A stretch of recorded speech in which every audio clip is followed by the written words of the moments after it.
Keeping venomous reptiles is an unforgiving hobby, requiring proper training and lots of experience. One simple mistake can be the difference between life and death. Remember, the most venomous snake in the world is the one that just bit you.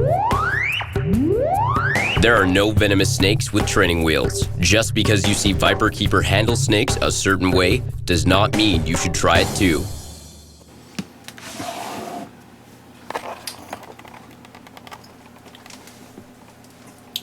Here's our very lovely young Gaboon viper who's rapidly outgrowing this bin. You can see the rapid respirations she's got going because she knows that she's about to be fed. A very lovely girl, right? Pretty good temperament too. Pretty good temperament. Chunk. Okay, now lots of people ask, why do Gaboons and Rhinos do this? Well, it's so the animal's legs are off the ground, so if they struggle before the venom takes effect, the animal's feet can't touch the ground, and if they can't touch the ground, they can't get traction, they can't put up a realistic fight. And believe me, with long fangs, lots of very, very potent venom, the struggle will not last long. Certainly, one of my worst fears is taking a bite by one of these guys, because it would be a serious event, absolutely positively. Okay. Young lady, time for you to poke your head down and eat your fuzzy there. There you go. Come on. There you go. Oh, nom nom nom nom nom. Nom nom nom nom nom. You got the nom noms, huh? Good for you. Okay. Now we have a very nice little rhino viper here. And she's learning to sniffle, right? You're not going to sniffle because food's present, huh? Chunk. Again, they get the animal's feet up off the ground so it can't struggle effectively. Wait for the venom to take hold and yum yum yum. Okay, I know you're watching me. You don't know what to make of this camera, do you? Okay. Well, put your head down and you can go in there and eat peacefully. You don't normally see these guys in action. These are the Protobothrops Gerardoni xanthomelis. And that's the male that's up the tree there. And he likes chicks. No surprise there. Oh, good job. Good job. This is my breeding pair.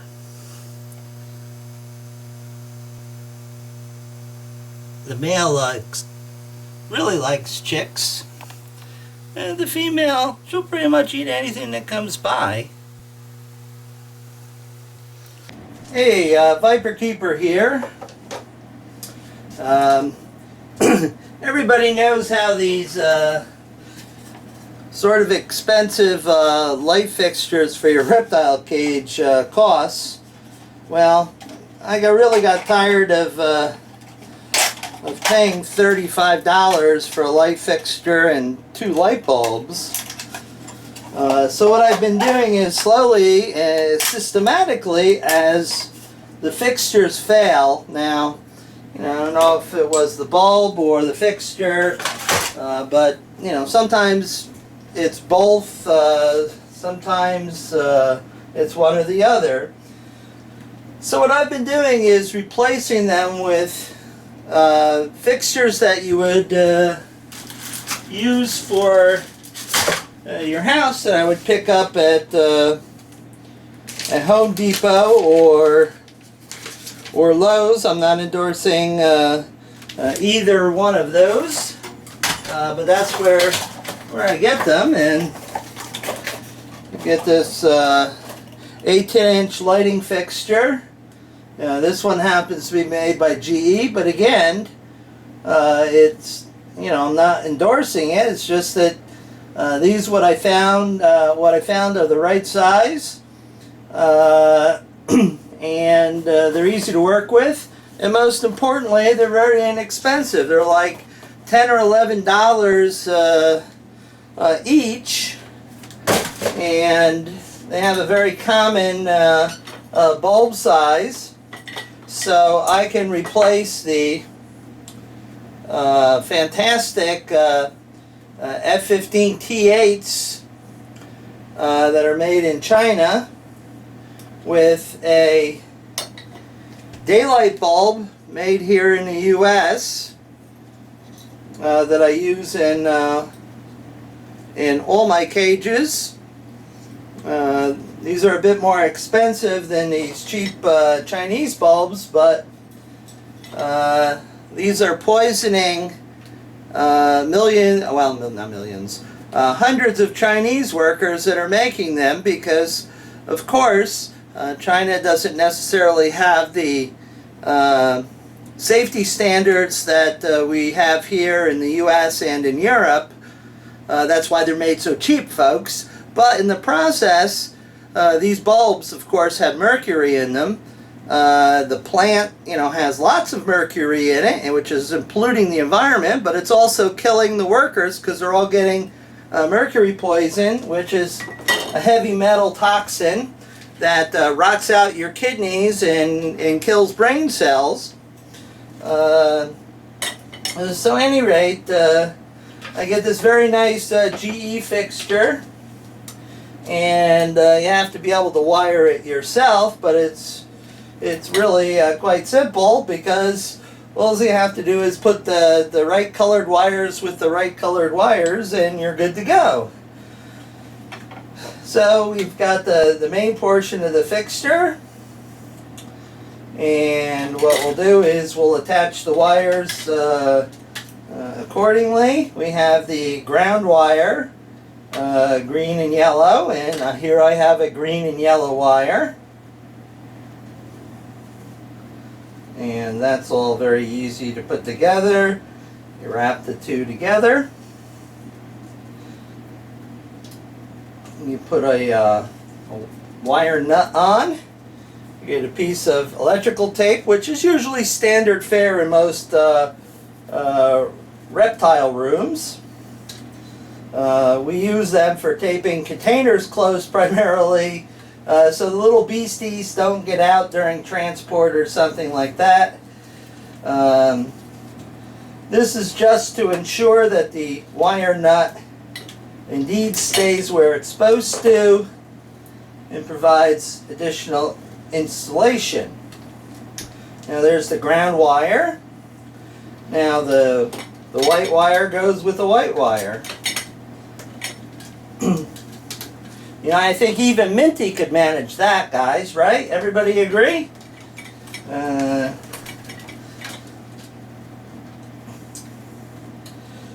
So we wrap this puppy around. And we put the wire nut on.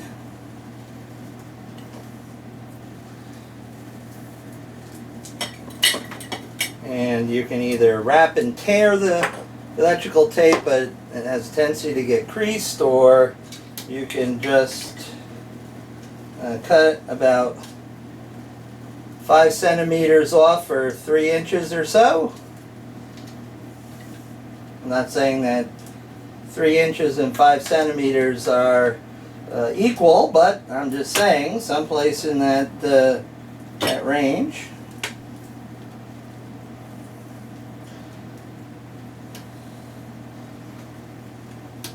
Come to think of it, 3 inches is 7.5 centimeters, but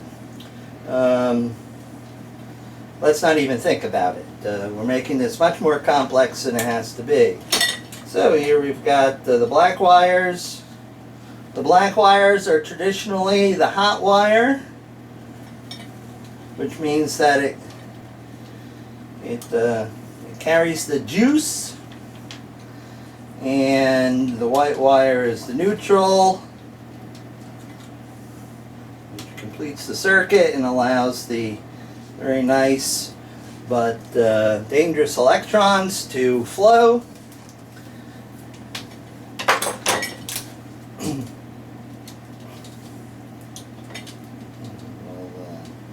Put tape on the wire nut.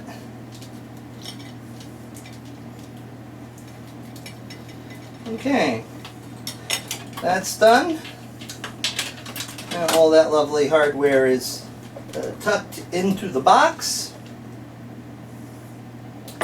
And 2 supplied screws. The nice thing about this, folks, is all the hardware that you need is supplied with the unit for this nice price. These are durable.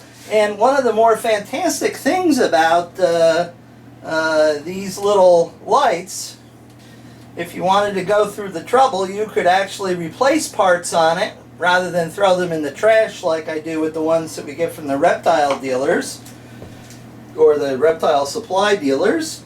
But, as it turns out, you could buy a whole new fixture for the price of, some of these parts. So it's a clear-cut case of why bother. So the light bulb goes into the fixture. Okay, this it got a little squirrely there for a second. I needed to stretch the connectors out. And now here's the well-known smoke test, as we call it, and we have light. Okay, so now all that's left for me to do is install it, and that's all relatively simple. The only thing I don't like about these, they hum and buzz a little bit more than the other ones. So, the snake in the cage is catching a buzz at the same time, so that might be okay, and the mambas seem to be okay with it. So, alright, that's all for now. I'm just going to stick this in the cage and be ready to roll here. Chickens, chickens, roly-poly chickens, chickens, chickens, eat 'em up, yum.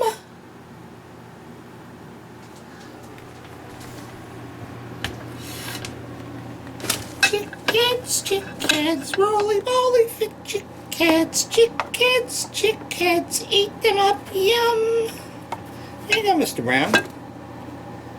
Mr. Brown likes chickheads. That's a good Mr. Brown. Do you people remember that song, Fish Heads? Gee, that goes back a long time, 20 years maybe. Holy cow.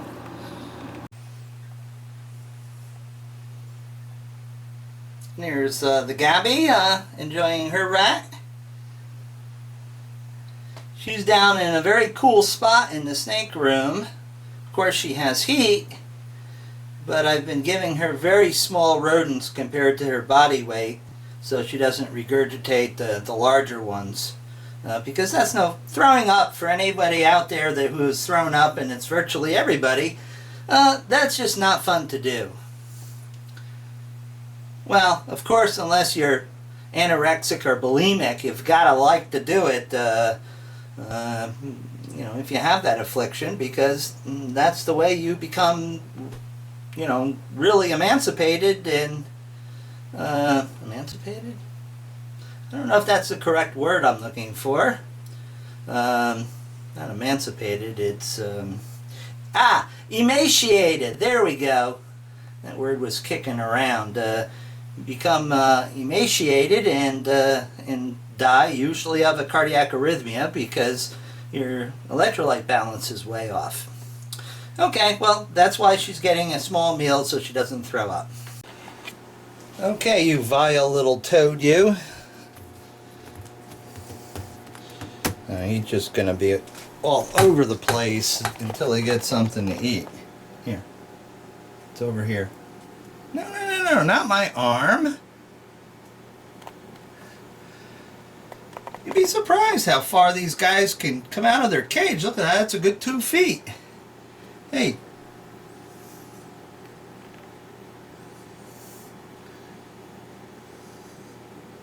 Come on. Ah, you missed. Ah, you missed again. Strike 3, you're out. Oh, that's no fair. What, are you playing Little League stuff? You have 4 swings?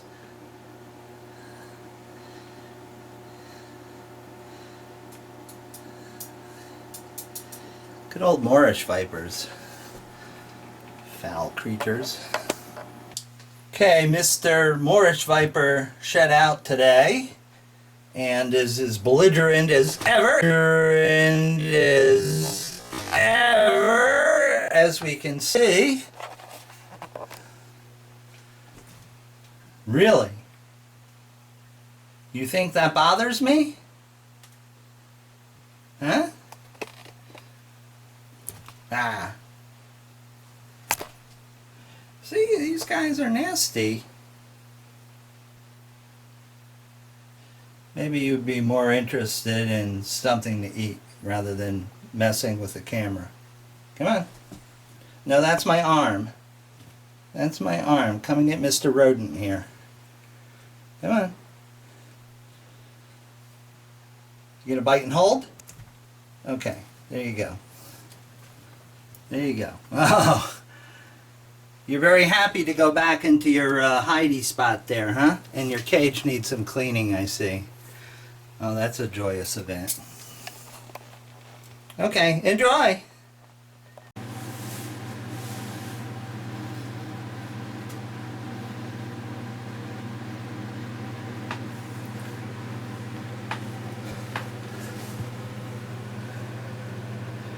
Oh joy, the utus are copulating. Bothrops alternatus, which means that somewhere in the not too distant future there will probably be a whole bunch of baby utus born.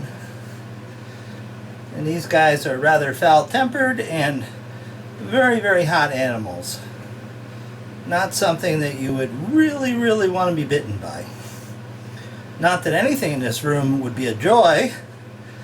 Certainly the utus would be high on my list not to get bitten by. So with that said, we'll back off and let them do their thing.